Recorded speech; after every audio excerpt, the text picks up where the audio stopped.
ये कहानी है एक ऐसे इंसान की जिसने पहाड़ों की सूखी जमीन पर पानी पहुंचाने के लिए बर्फ से झरने बना दिए।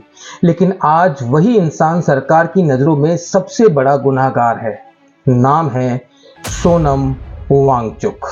दोस्तों 1966 में लद्दाख के अलची गांव में जन्मे सोनम वांगचुक का बचपन आसान नहीं था। पिता सोनम वांग्याल जम्मू कश्मीर सरकार में मंत्री थे, लेकिन बेटे को स्कूल भेजना ही एक युद्ध जैसा था।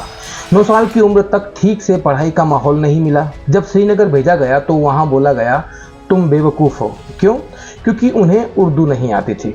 लेकिन ये बच्चा चुप नहीं बैठा, अकेले दिल्ली आया। प्रिंसिपल से बोला मुझे पढ़ाई करनी है।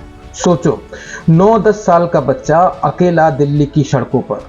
यहीं से ये लड़का औरों जैसा नहीं रहा। ये वही सोनम है जिसने बाद में NIT श्रीनगर से इंजीनियरिंग की और फिर पहाड़ों को बदलने का सपना देखा। 1988 में उन्होंने SECMOL नाम की संस्था बनाई। मकसद साफ था, सरकार की घटिया शिक्षा व्यवस्था से लद्दाख के बच्चों को निकालकर असली शिक्षा देना। यहाँ बच्चे सिर्फ किताबें रटते नहीं थे, बल्कि खुद से सोचते, बनाते और असफल होकर सीखते थे। यहीं से पैदा हुआ उनका सबसे बड़ा जादू, आइस सेटअप। सर्दियों में पानी को पाइप से ऊंचाई पर ले जाकर बर्फ के बड़े बड़े स्तूप बनाए जाते। गर्मियों में ये धीरे धीरे पिघलते और खेतों को सींचते। मतलब जहां सरकारें, डैम और बड़ी योजनाओं के नाम पर अरबों डका जाती थी, वहां इस आदमी ने बर्फ से पानी बना दिया। दोस्तों फिर उन्होंने HIAL यानी Himalaya institute of alternative Ladakh बनाया। ये विश्वविद्यालय किताबों और नोट्स का नहीं, बल्कि असल जिंदगी का है। यहाँ पढ़ाई का मतलब पहाड़ों के हिसाब से खेती करना, घर बनाना, ऊर्जा का हल निकालना है। यानी शिक्षा जो रोजगार भी है और जीवन जीने का तरीका भी। लेकिन असली लड़ाई तब शुरू हुई जब लद्दाख को 2019 में केंद्र शासित प्रदेश बना दिया गया। लोगों ने कहा भाई हमें राज्य का दर्जा चाहिए और संविधान की 6ठी अनुसूची में सुरक्षा चाहिए, क्योंकि बिना इसके यहाँ की जमीन, यहाँ का पानी, यहाँ का भविष्य सब बड़े बड़े कॉरपोरेट्स के हाथ में बिक जाएगा। इस आंदोलन का सबसे बड़ा चेहरा कौन बना?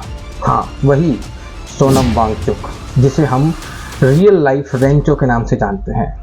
मार्च 2024 में 21 दिन की भूख हड़ताल, सितंबर 2024 में 1000 किलोमीटर लंबी दिल्ली चलो पद यात्रा। दिल्ली पहुंचने से पहले ही उन्हें रोक भी दिया गया। और फिर अक्टूबर 2024 में 16 दिन का और अनशन। लेकिन सरकार क्या कर रही थी? बैठकर कॉरपोरेट्स के लिए डेवलपमेंट का रोड मैप बना रही थी। अब आइए 2025 पर। सितंबर आते आते सरकार ने वांगचुक और SECMOL पर वार शुरू कर दिया।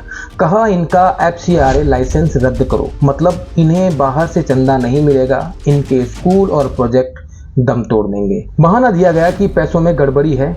अरे भाई, गड़बड़ी तो उन योजनाओं में देखो जिनमें हजारों करोड़ डूब जाते हैं। यहाँ तो बच्चे पढ़ रहे थे, गांव बदल रहे थे। फिर हुआ वही जो हर आंदोलनकारी के साथ में होता है। 24-25 सितंबर 2025 को लद्दाख में विरोध प्रदर्शन भड़के। लाठीचार्ज, गोलीबारी, इंटरनेट बंद, सब किया गया। 4 लोग मारे भी गए और आखिरकार सोनम वांगचुक को NSA के तहत यानी नेशनल सिक्योरिटी एक्ट में उठा लिया गया और उन्हें जोधपुर की जेल में भेज दिया गया।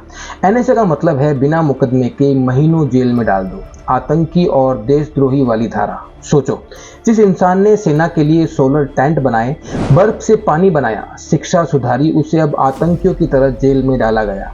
और कहाँ भेजा गया? लेह की जेल नहीं, सीधे राजस्थान के जोधपुर सेंट्रल जेल में, ताकि अपने लोगों से कट जाए, वो इंसान अकेला पड़ जाए। दोस्तों सरकार का कहना है वांगचुक हिंसा भड़का रहे थे, पाकिस्तान से उनका लिंक है। वाह, अब अपने ही लोग हक मांगते हैं तो वो पाकिस्तानी हो जाते हैं।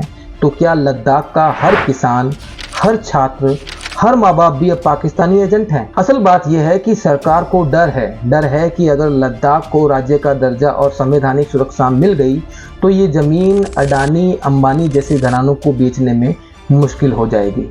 डर है कि वांगचुक जैसे लोग जनता को जगा देंगे। दोस्तों आज सवाल ये नहीं है कि सोनम वांगचुक जेल में क्यों है। सवाल ये है कि जो सरकार एक शिक्षक, आविष्कारक और पर्यावरणविद को देशद्रोही बना सकती है, वो कल तुम्हें और मुझे भी चुप कराने के लिए यही रास्ता अपनाएगी।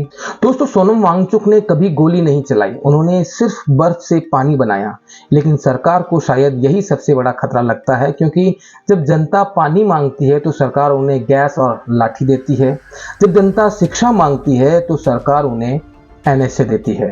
अब तय हमें करना है, हम सोनम वांगचुक को अपराधी मानेंगे या लोकतंत्र का असली पहरेदार। दोस्तों, अगर आपको लगता है कि सोनम वांगचुक जैसे लोग सिर्फ अपने लिए नहीं बल्कि हमारे लिए लड़ रहे हैं, अगर आपको लगता है कि लद्दाख की आवाज़ को दबाना गलत है, तो इस लड़ाई को और मजबूत बनाने में आपका भी हक बनता है। इस वीडियो को लाइक कीजिए ताकि और लोग भी सच जान सकें।